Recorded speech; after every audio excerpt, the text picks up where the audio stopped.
Start with a dream and share it with some friends. The idea deepens and grows. The dream takes shape, it has form and substance. A community soon arose. A listening room, a hearing room, a place to find a home to play. A listening room, the hearing room. Express yourself and have your say. The walls are thin, and sirens blare. The tables sit near folding chairs. The stage is set with paint and glue, and love went into every screw. The light shine bright on every star. They come to play from near and far. The light shine bright on every star. They come to play from near and far. A listening room, the hearing room, a place to find a home to play. A listening room, the hearing room. Express yourself and have your say.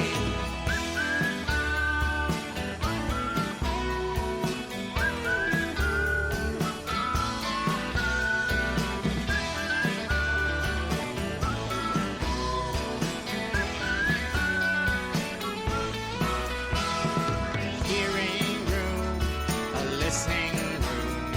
You're welcome here, so have no fear. The hearing room, the hearing room.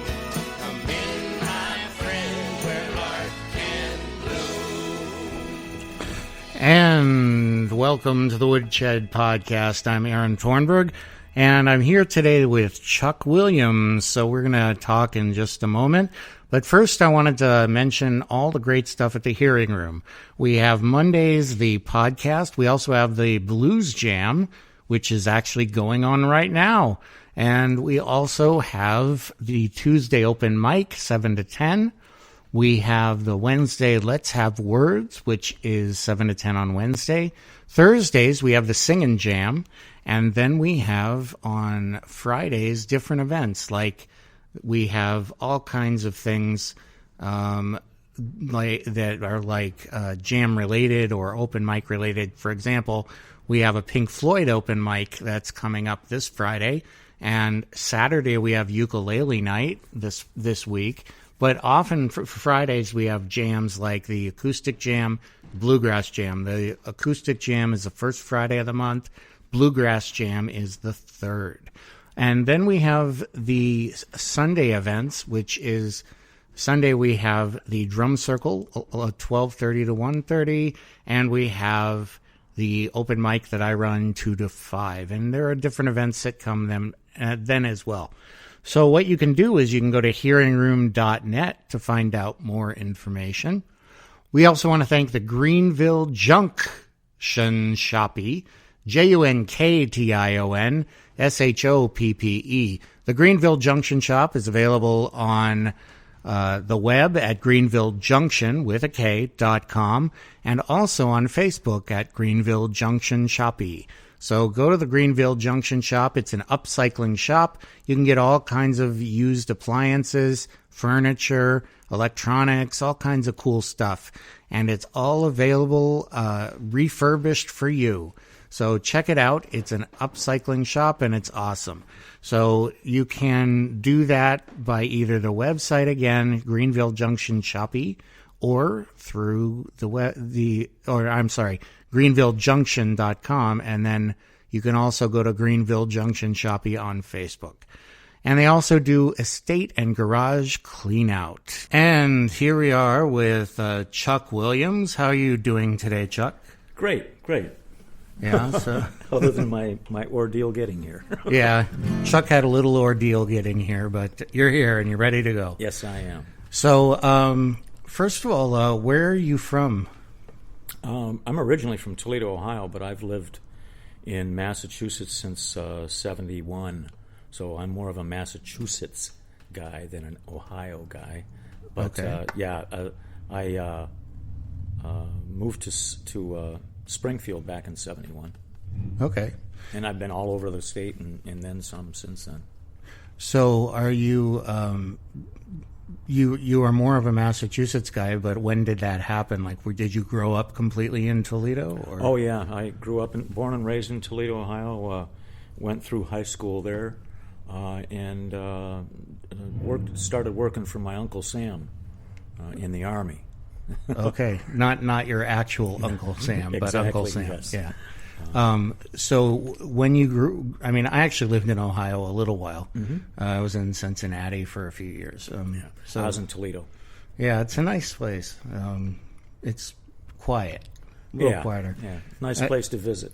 Yeah, and do you do the John Denver song "Saturday Night in Toledo, Ohio"? No, It's I don't. Like, I don't. Yeah, yeah, but yeah, Toledo has a big Muslim community now, and I've seen from the highway you can see this giant mosque. I know I used to go past that all the time.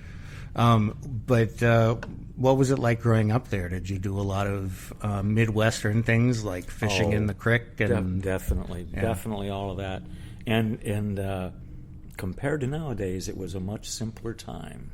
Right. I mean, Simpler time. I know what it's like going fishing in the creek and stuff like that. Oh yeah, but, pack a little lunch in the morning, put it in your little backpack or bindle sack or whatever you got to carry stuff in. We'd go out and go exploring up over the Michigan-Ohio line. I was only about a half a mile from it. Oh, that's so we'd pretty. go up exploring with our fishing poles and do some fishing or set some traps, and we used to be involved in all of that type of thing. Lived right near the water, so I was always involved with water sports. Yeah. What kind of fishing did you do usually? Most of all, well, in Lake Erie, we'd go out for perch, and you could get tons of perch, and you'd have big fish fries for the family or whatever, for the neighborhood, for that matter. But I would go up to different lakes with my father, and we'd go up for like northern pike up in Upper Michigan, Upper Peninsula, and walleye. Yeah, but yeah, that was some good stuff back then. Matter of fact, I've got a couple of songs that make reference to some of those things that we did back then. Well, maybe you can do some if you have them on hand. What did your parents do? My father worked for Libby-Owens Ford. He was Toledo was known at the time, it probably still is, as the glass capital of the world. Glass City was referred to as. But my father was a lifer with Libby-Owens Ford and retired years and years and years ago. And my mother was a housewife until most of us kids had grown up, and then she became a nurse. Wow. She was always involved in with children and rearing children, so she worked on the pediatric ward in Toledo Hospital. Yeah. And so you graduated high school, but before then, in Toledo, but before then, were you doing a lot of playing around? Like, did you get into music? I did not get into music until I was in the Army. Really? So not at all? Not at all. Well, certainly I was listening to it, and I was certainly affected by it because it was the 60s when I was really growing. The 50s and the 60s I really grew up. I graduated in 67. And in 69 is when I picked up a guitar while I was stationed in South Korea. And that's where I started to play around with it. But I was just a strummer back then. And then when I got out of the service, I got married and raised a family, and the guitar and music took a back seat. But once they were all grown, then I started getting back involved in playing and learning a little bit more about the guitar, and I was writing music. And that's good to hear that you started a little bit later than most people who talk about it. They talk about how, an uncle or their parents influenced them, and their grandmother would teach them piano. But to start it in the Army that way, that's pretty cool. So I will say that I did a lot of singing though when I was in high school. And did you? And in church as a young kid. Matter of fact, I remember all the different harmonies in some of the old gospel songs, and that kind of endeared me to singing harmonies with other people and friends. So that naturally folk music and that kind of bluegrass-ish kind of sound probably came in. Exactly. And Ohio's pretty good with bluegrass. There's a few places you can go, and there's festivals there a couple of times a year. So you were in choirs and stuff, and then you got into guitar in the military. What was the military because you were drafted, or did you join? No, I actually joined.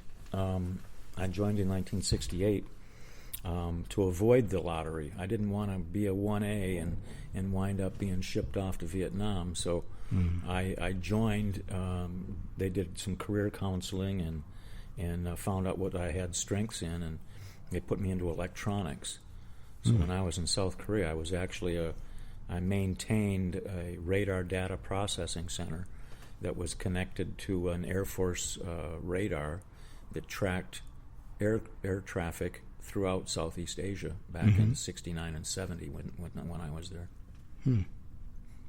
Who knew? Yeah. So you went, but in Korea, why Korea? Why were they stationing? I mean, I know we have places everywhere, but the United States has had a presence in South Korea since the war back there in the '50s.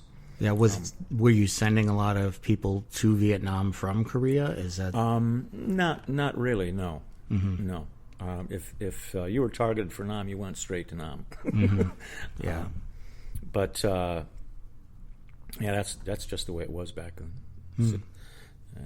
So I spent 2 years, 7 months, 5 days, 13 hours, and some odd minutes in the military. Yeah.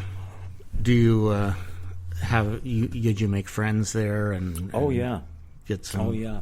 And when I got out in October of '70, a few months later, I got in touch with one of my friends from South Korea, right, from the Army, and he lived in Perth Amboy, New Jersey, and he says, "Come on down." He says, "We're going to get a little band together." And at the time, I was playing bass guitar. Oh.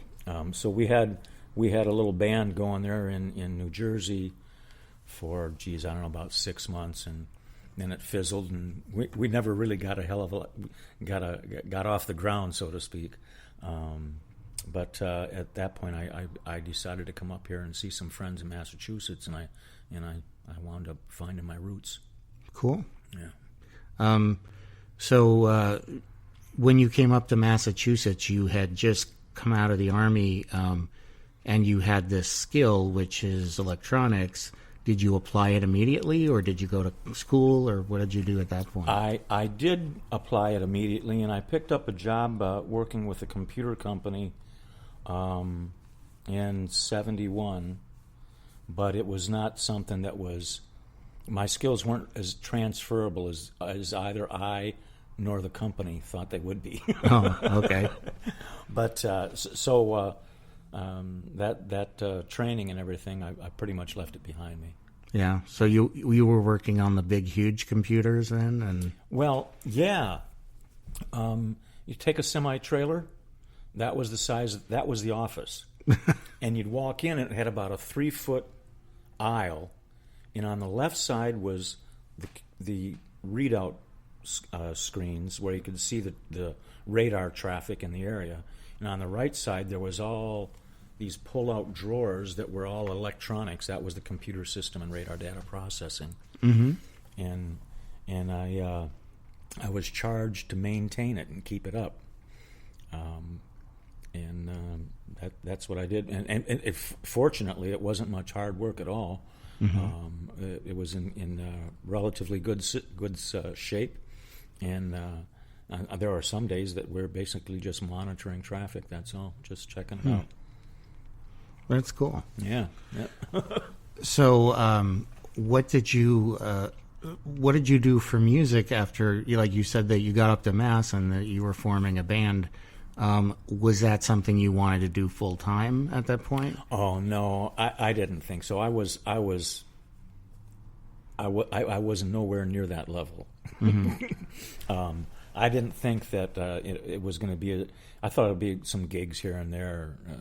I never thought that it would be something like I've done now and recorded 7 CDs and Right. and played up and down the coast and out to the Midwest, and so it's that never panned out. Yeah. So when you did play, what kind of venues did you have for the band? For the band? Yeah. Oh, geez. Was it like clubs or? Yeah, clubs. Yeah, just bar club. bar gigs. Yeah. And Which nowadays I absolutely avoid.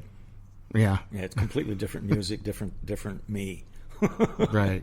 Yeah. Well, bar gigs are hard because you have to keep people's attention, but they aren't paying attention. Right. So you have to be good enough that they actually stop what they're doing, and that's really hard. Nothing better than a listening room or a hearing room. Right, exactly. The hearing room is a good place to do what I like to do anyway. And Yeah.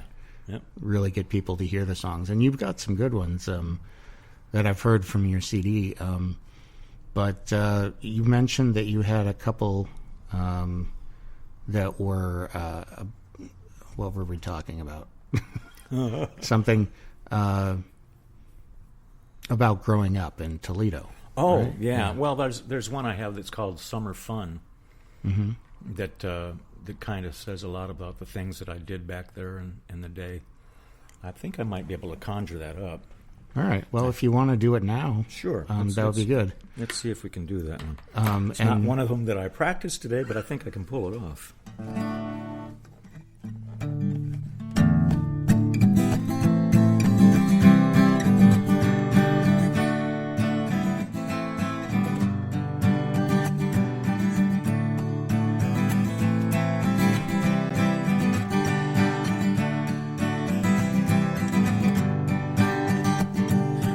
Up in town from the Midwest, some of the things I remember best is when the months would bring on change. Marched in like a lion, out like a lamb, came and went like grandma's jam. Before we'd know it, life would rearrange. In April showers would bring Mayflowers, we'd play ball for hours and hours. Had no cares, just played the game. Summer fun back when we were young. Summer fun in the old neighborhood. Summer fun was a way of life. It's the simple things that were good. It's the simple things that were good. Then in June as the sun stands still, warms your face, takes away the chill. Pitched a tent, grabbed a campfire seat. In August, Dad took vacation time, took fishing poles and plenty of line. Walked on down to the lake in my bare feet. Summer fun back when we were young. Summer fun in the old neighborhood. Summer fun was a way of life. It's the simple things that were good. It's the simple things that were good.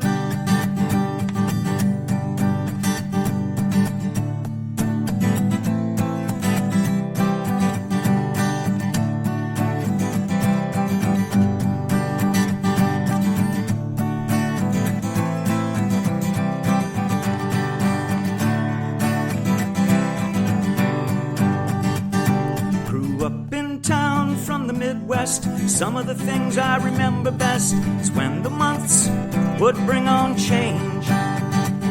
September brings those school days back, running laps around the high school track, thinking about summer days gone by. Summer fun back when we were young. Summer fun in the old neighborhood. Summer fun was a way of life. It's the simple things that were good. It's the simple things that were good.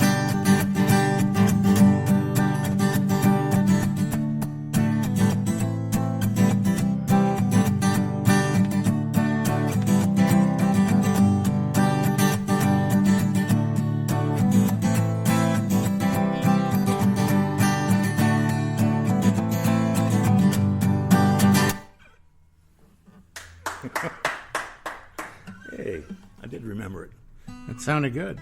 Yeah, it's a nice sort of feel good song about childhood. I wrote a few of those too. That's great. And it's upbeat, and most folkies have a tendency to lean towards the sadder songs, it seems. Yes. Well, that's emotional, and that's an emotion that a lot of folkies feel. Yeah. A little depression in there. Yeah. But that's good. I like that. And you do need a couple fast ones to throw in there, otherwise it gets boring. Absolutely. Got to change the tempo sometimes. Right. Unless you're Leonard Cohen, and then you can just do that all the time. Yeah, then you can do anything you want.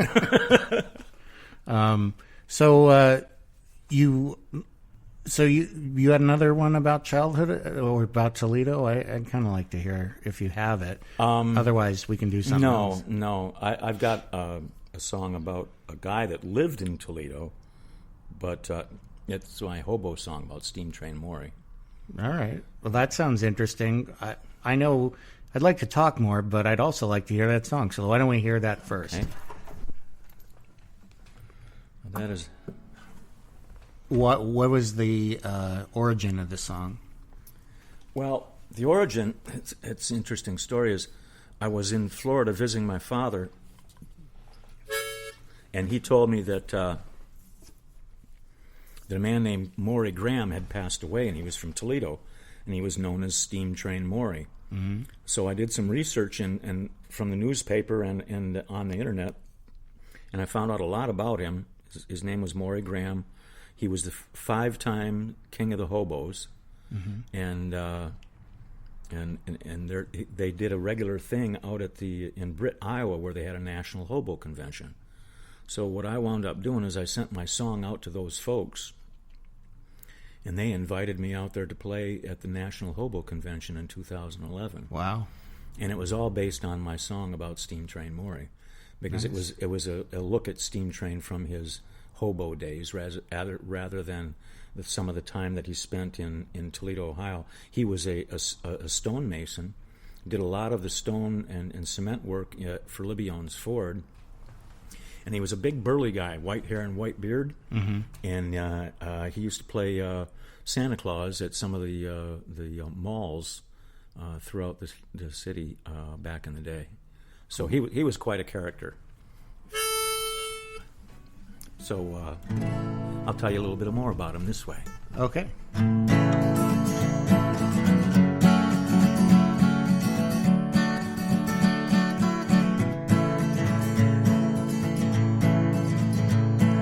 Steam Train Maury was his name, a drifter through and through. Walked along the freight yards wearing holes in his shoes. Slept under a willow near the station across the field. Had no aspirations, played his cards as they were dealt.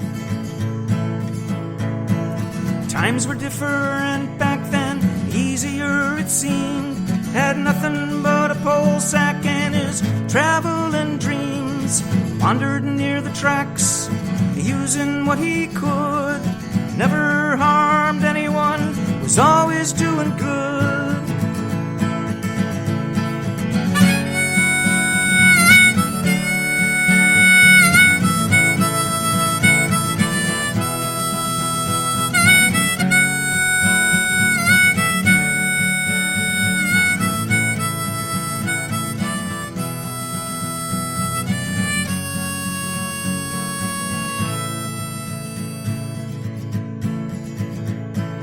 Every year we'd watch for him as winter turned to spring. When he'd come back, seemed the birds would all sing. Ambled through the neighborhood for odd jobs as they were.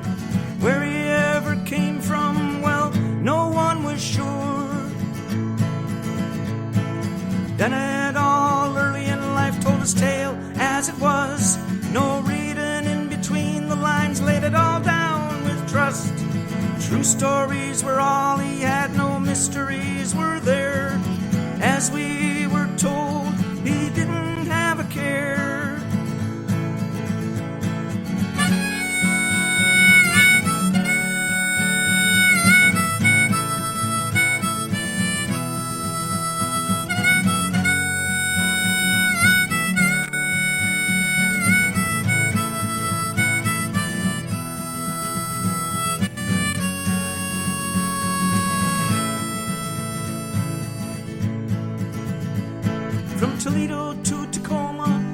search of the golden spike. Never met a soul that he didn't like. From Boston to Bayonne, riding the steel rail, all across the country, stealing stories, telling tales.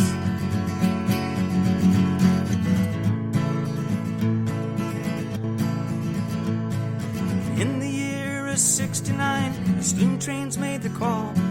Spring turned to summer, then the leaves turned to fall.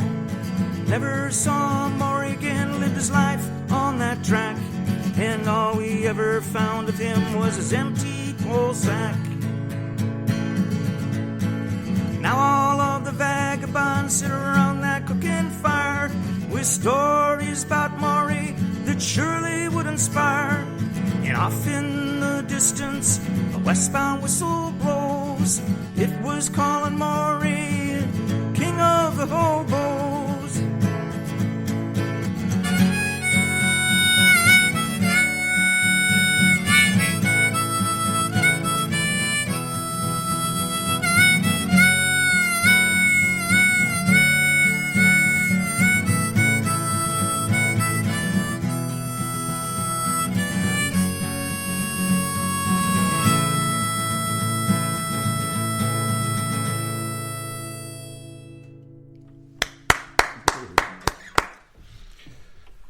So that was great. I like hobo songs. I think they're Yeah.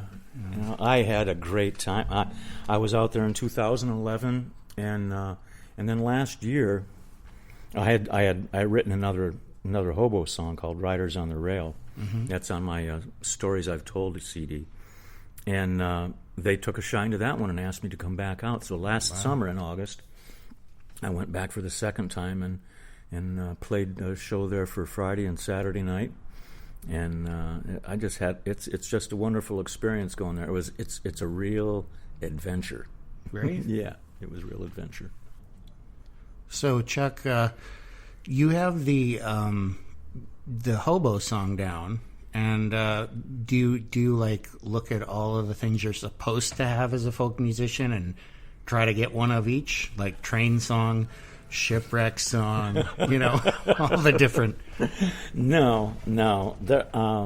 I suppose there's some songs that just lend themselves to other or different to folkies over time, like road songs or what have you. Mm-hmm. But I've never gone out and specifically written to a certain idea. Well, I have, but that's like in a songwriters association where, like RISA, where you'll write a song to a specific theme. Usually, any other time, it's what comes to me, or what I see a line in a newspaper and I like the line and write a song around it or something like that. Right. But no, I haven't searched out to write particular songs about particular subjects because they're popular or whatever. I guess. Right. I guess, yeah.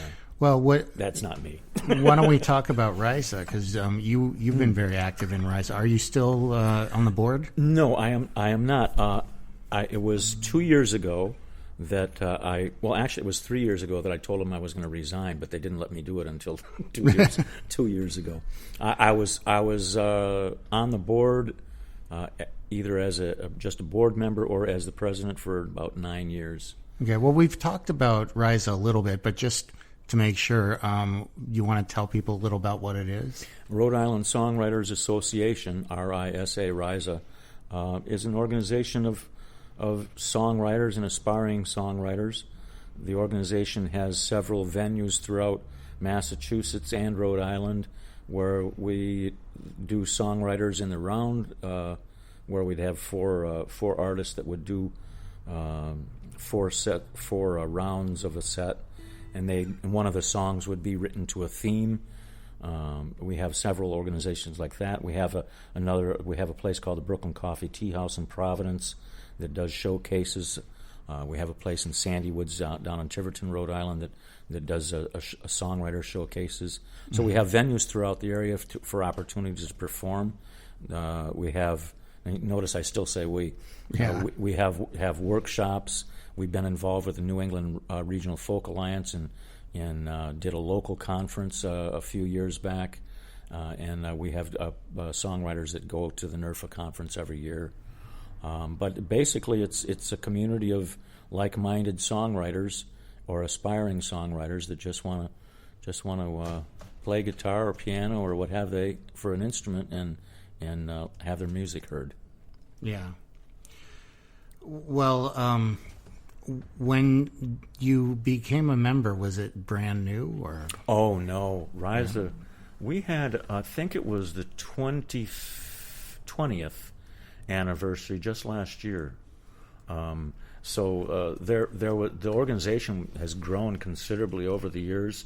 There were several other chairs of the board or presidents as it evolved over the years. It's just that I wound up. In fact, I didn't even. I was never elected for president. I took over for John Fusick when he opted to resign, and so I was never elected. I assumed it.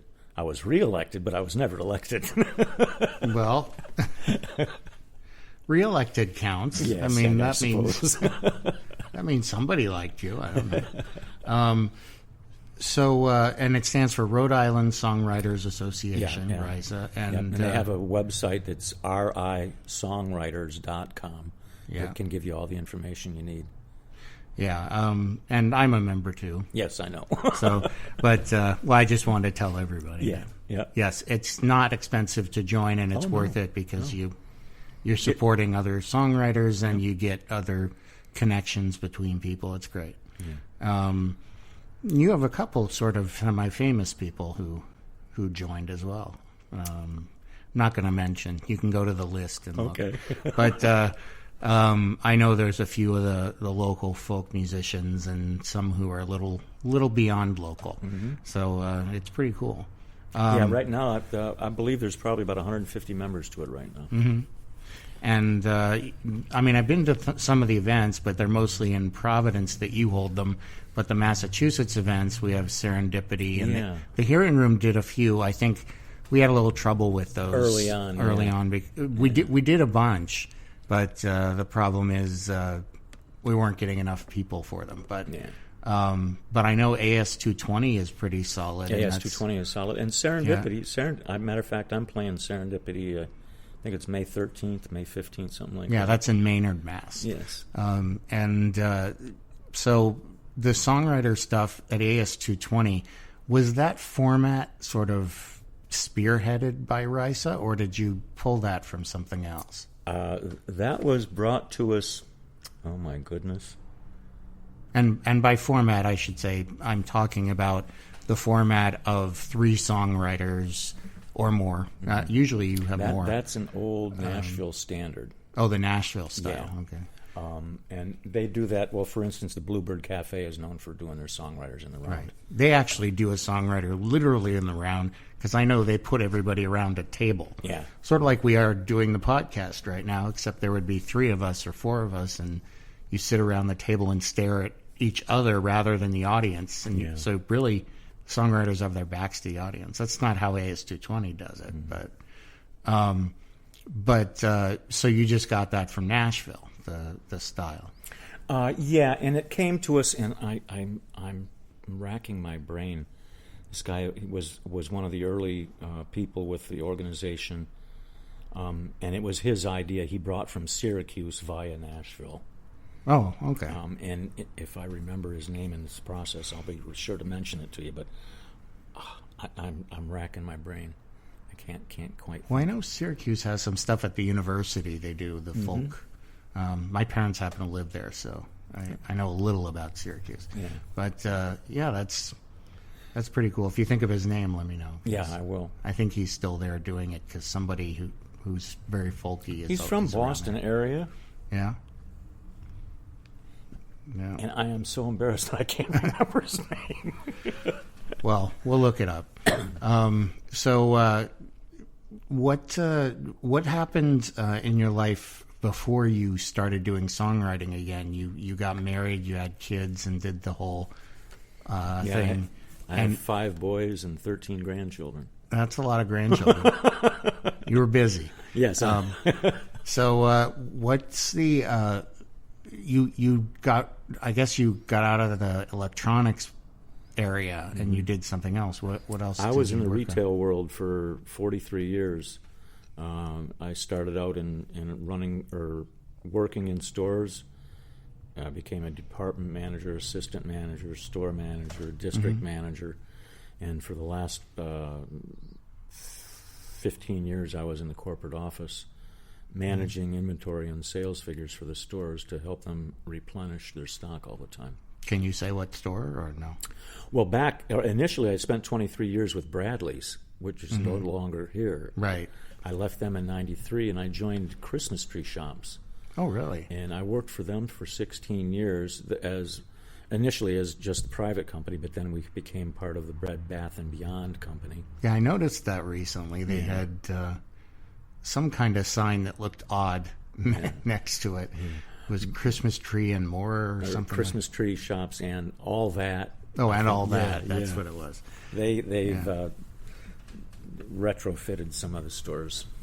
Yeah. The full name. Well, I know I live in Salem, New Hampshire, right across from one. Oh, and yeah. they I just worked in Salem, New Hampshire for, 2-3 years. Oh, yeah? Yeah. Well, they, the store just revamped their, like they had the old style with that spire on top, and now it's just, a different kind of top. Yeah. But that's cool.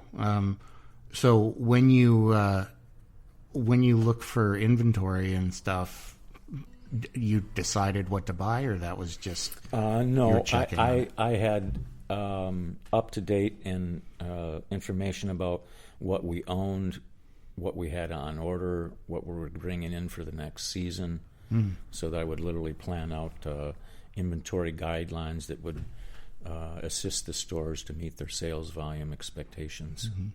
I actually Notice how I went into my executive room. That's good. But that's it was a numbers game, and interestingly enough, all I did was work with computers, just like I did back in the Army. Right. So I guess that way, in that sense, came full circle, and I did use some of that background. Well, that's good. Yeah. Wasn't completely worthless. Yeah. Right. And the with the Christmas tree shops, they've got some music playing sometimes, right? So did you get to ever do any decision making on music? No. Say, will you No. play my CD, please? No, but I did have my CDs in the store. Oh, did you? Did you sell them? Yes. Nice. Sometimes it's good to have inside connections. It is. So I did work at Barnes & Noble for a little while as a head cashier. And then during Christmas, I would do the corporate songs.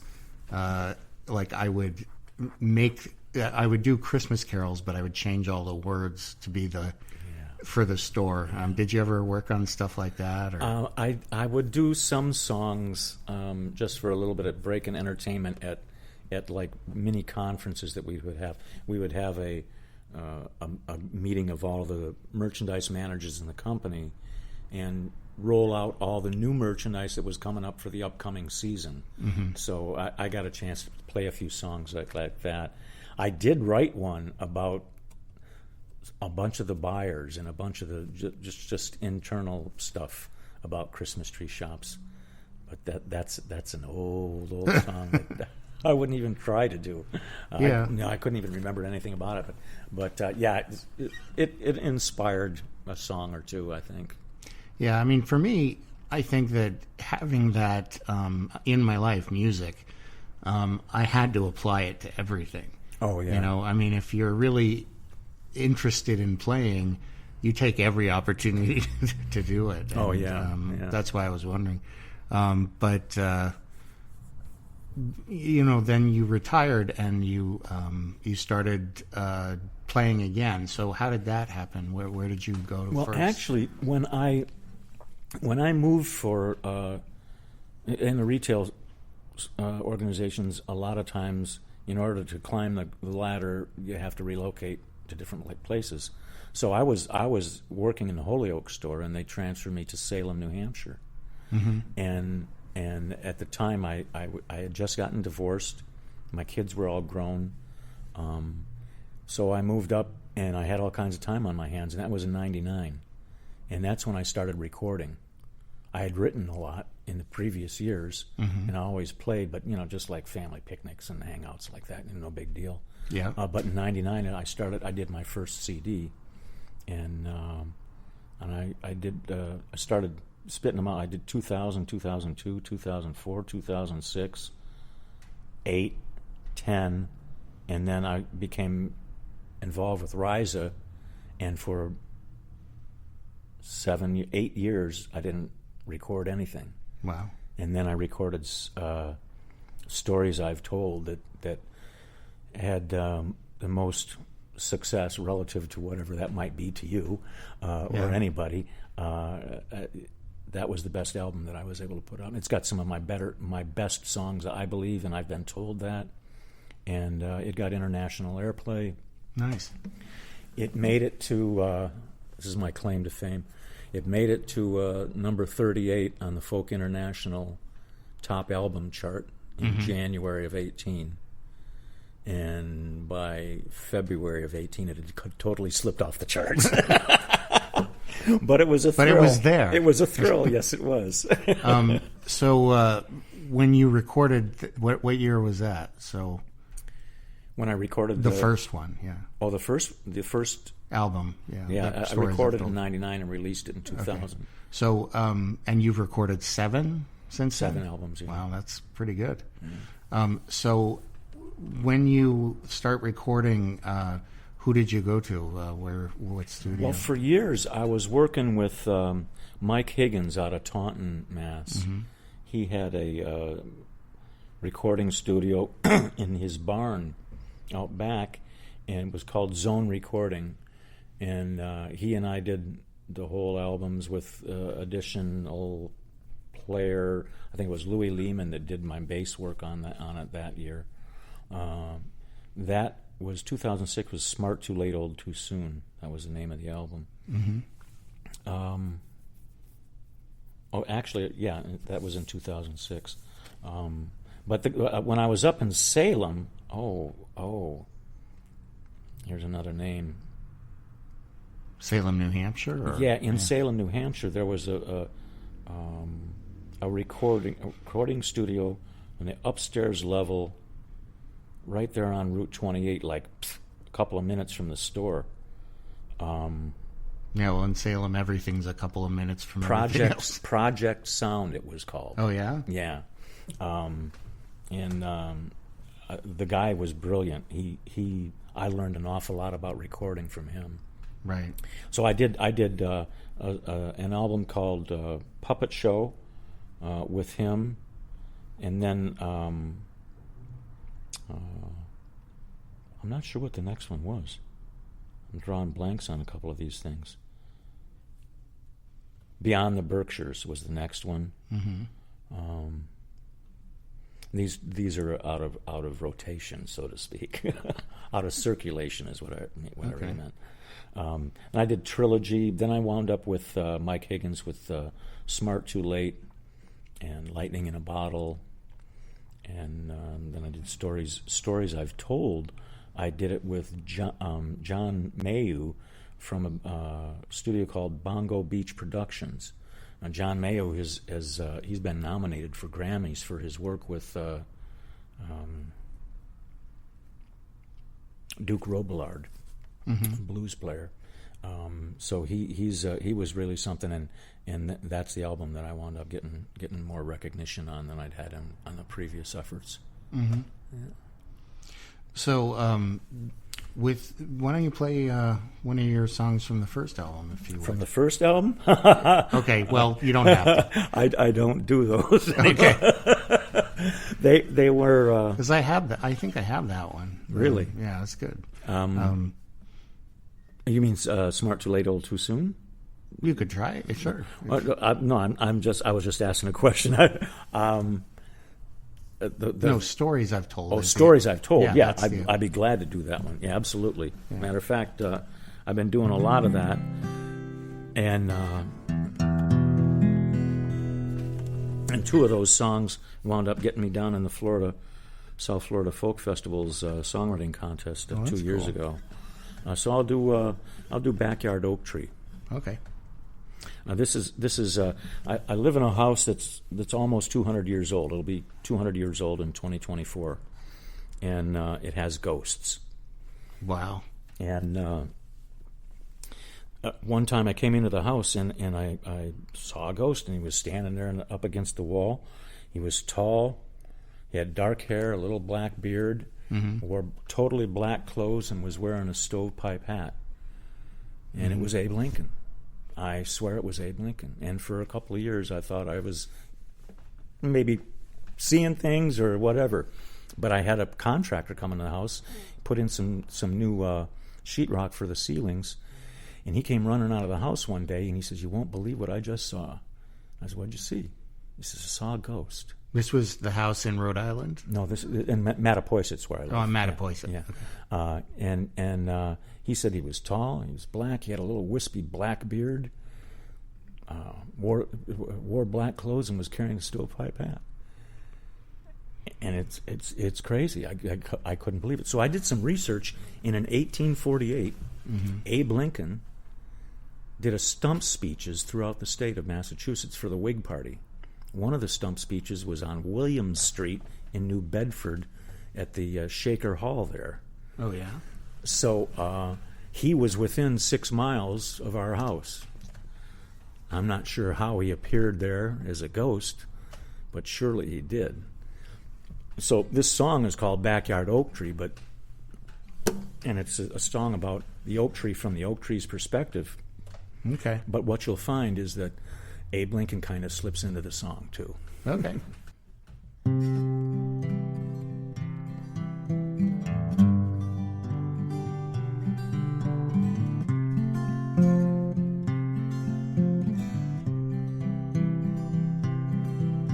Grew up on a farm at the crest of a hill, behind a house that's standing still.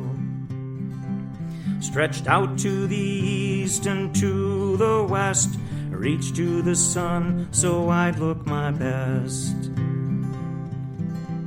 Honest Abe passed through in late 48, rode a train and spoke across the state. If it were sunny, he'd need my shade. If I were a stump, a speech would be made. I've seen forests and farms rambling at times, seen fields and farmers fighting for dimes, seen hurricanes come and hurricanes go. I've seen the droughts and 6 feet of snow. 100 years later, a storm came undone, took lives in houses on waves that run. Took many friends down on the ground, wicked winds blew a terrible sound. Saw children play in big piles of leaves, became parents, had family, and rolled up their trees. Kept their hands on the plow day and night, poor working families just doing what's right. I've seen forests and farms rambling at times, seen fields and farmers fighting for dimes, seen people come and people go. I've seen the droughts and 6 feet of snow. Here I am, standing tall, head and shoulders above all, wearing green in the summer, golden brown in the fall. Well, I'm standing here slowly falling apart, I'm in the same place that I did start. Drop my acorns before I drop all my leaves, I'm a centuries old backyard oak tree. I've seen forests and farms rambling at times, seen fields and farmers fighting for dimes, seen seasons come and seasons go. I've seen the droughts and 6 feet of snow. I've seen the droughts and 6 feet of snow.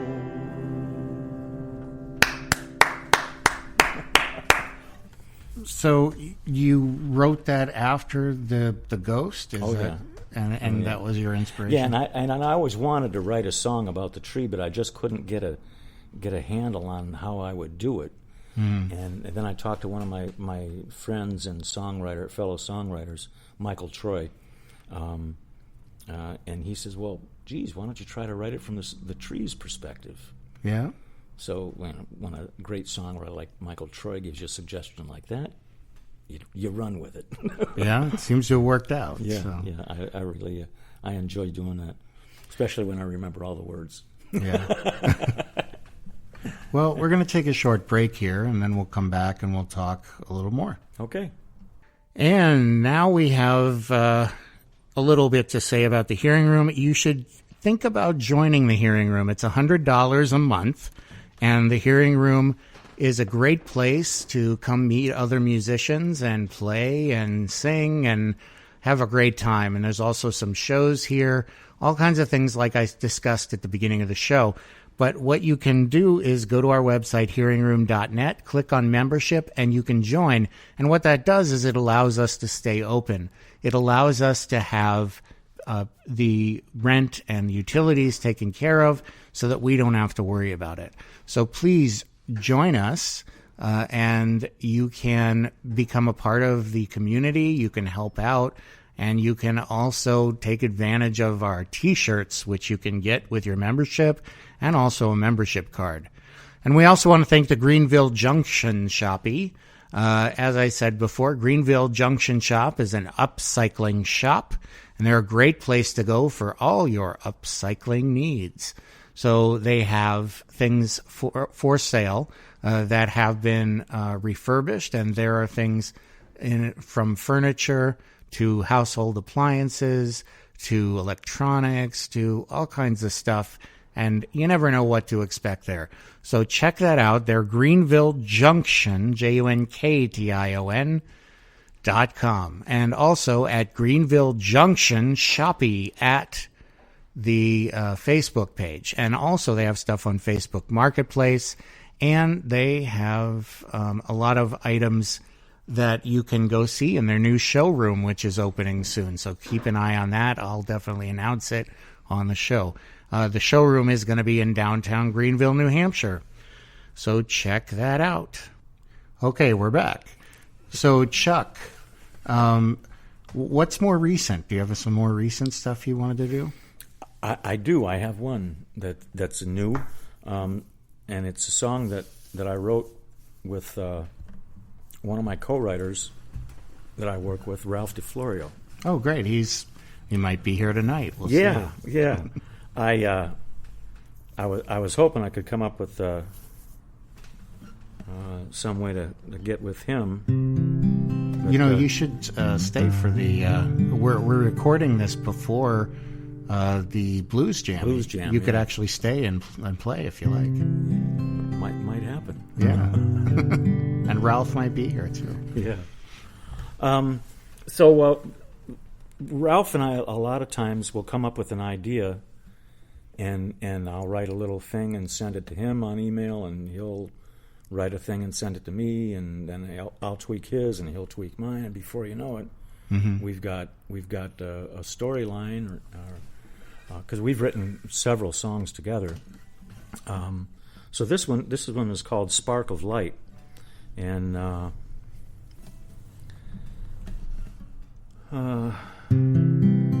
I'll let the song speak for itself. All right. Can you?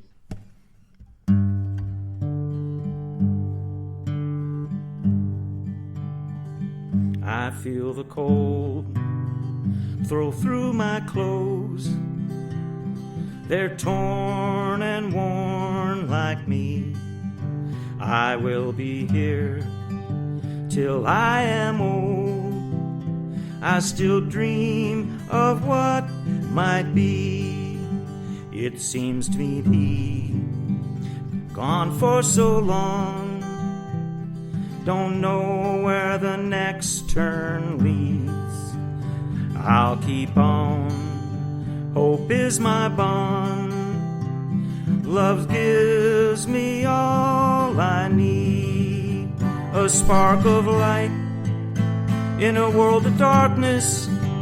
A ray of hope on a widening sea.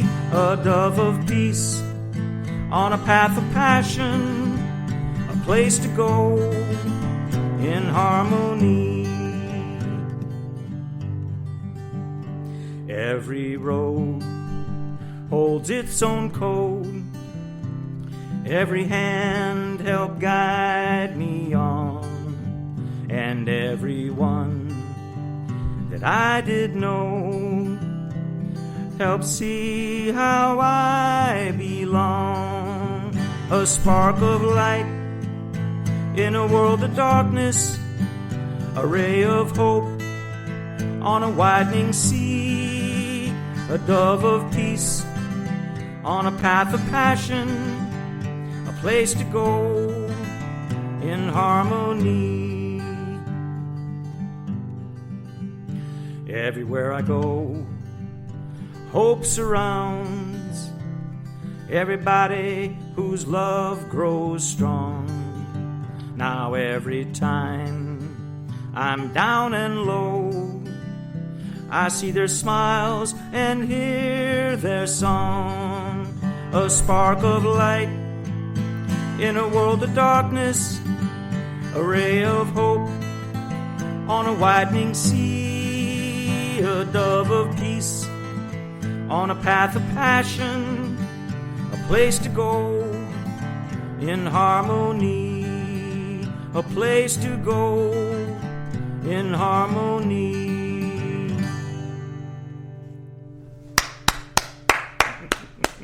Thank you. So, First time live. yeah, that's good. So, Chuck, toward the end of the show, I like to ask people, what advice do you give other singers, musicians who want to do this on a regular basis? How do you advise them? Do you say, well, I think you should X? What is the X? Well, are you referring to songwriters or, Anything. or just gigs? Anything. Or yeah? Could be music, could be songwriting, whatever you well, think. first it's just practice, Mm-hmm. and always write. You can get stuck, but you have to be patient sometimes for the muse to arrive, or something will strike you by reading the newspaper or a book or something like that. So I read the newspapers still rather than read them online. It's just a thing of mine, probably because I'm a little bit older than a lot of the folks. But I get a lot of ideas and little lines. Like I saw a movie recently. John Mellencamp was saying he reads a lot and he sees a line and he says, I own that. That's mine. So anything that he sees or reads is fair trade as far as he's concerned. So I take that approach. But once you get a handful of songs, you got to go out to open mics. Right. Work on it. Get your songs going well. People will start paying attention. Then you'll be playing features at the open mics. Right. And then once you play a couple of features, you get a little bit more known. Then maybe you can hit some of the coffee houses. But that's what it's all about. You got to get around it. You got to. It's one of the things that songwriters or folks that want to play music do more than actually playing is driving. Because we'd have to drive from place to place to place. But if you want to get your songs known, that's what you have to do. Right. Well, do you want to do one more to close it out? Sure. I've got a road song. Okay, let's do that. All right, so this is Chuck Williams, and before we go, what's your website and where people can find you? My website is at chuckwilliamsmusic.com. Okay, It's easy enough. Just that simple. It's got, all of the usual information and probably more than you need to know. But there's, I think it's about 40 songs that are available for you to listen to right there. Oh, great. Some of my material. It also has a YouTube link where some of the recent songs, I actually have some videos that I was done down in Fort Lauderdale. No, it was Fort Myers. That a gentleman did the video of it and came out pretty cool. One of them is that Steam Train Maury song. Oh, that's a good one. And interspersed with me playing is photographs of Steam Maury. It's pretty neat. Cool. He did a good job. So this song is called Hard Road, and it's a song that is good for songwriters because if with all the experience that we get from driving, if you don't make it as a songwriter, you can always become a truck driver. All right.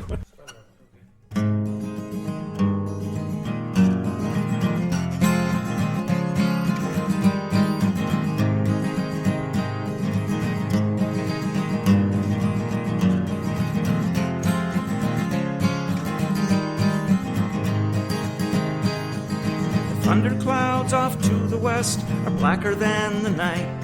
There's a diner at the next hilltop off the shoulder to the right. Rolling down that hard road with my diesel engine wound. This heavy hauling trucker is Oklahoma bound. Coast to coast, this country's big. There's miles to unwind. When I climb into this rig, the hard road's all I'll find.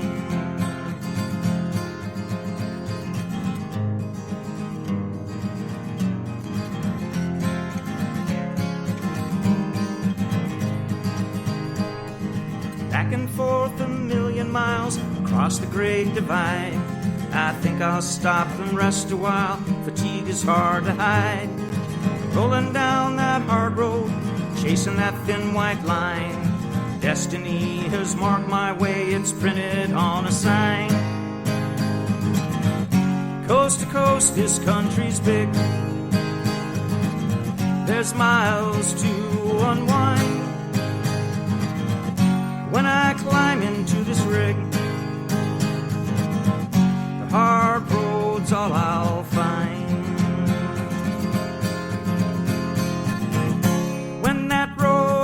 Set me free when I run that last mile. The hard road will let me be, and I'll leave her with a smile.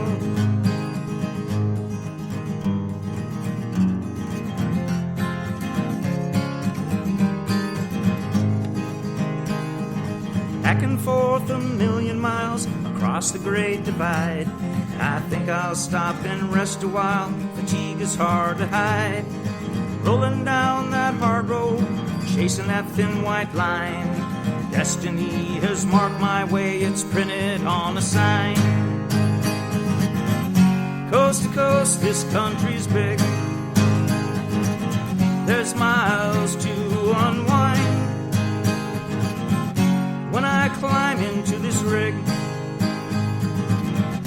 hard road's all I'll find.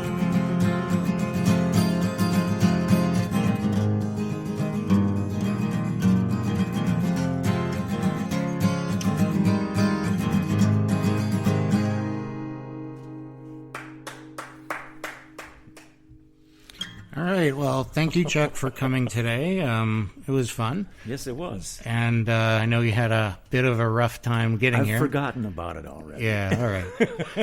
Good. But we will be able to go to hear stuff by you on chuckwilliamsmusic.com. Yeah. And as always, please go to hearingroom.net. And you can find out more about our events and how to join, how to become a member. And also, please check out the Greenville Junction Shoppy. Greenville, Junction, Junction, Shoppe, Shoppy. You go to the Greenville Junction Shop for your upcycling needs. And everybody have a great week. If you start with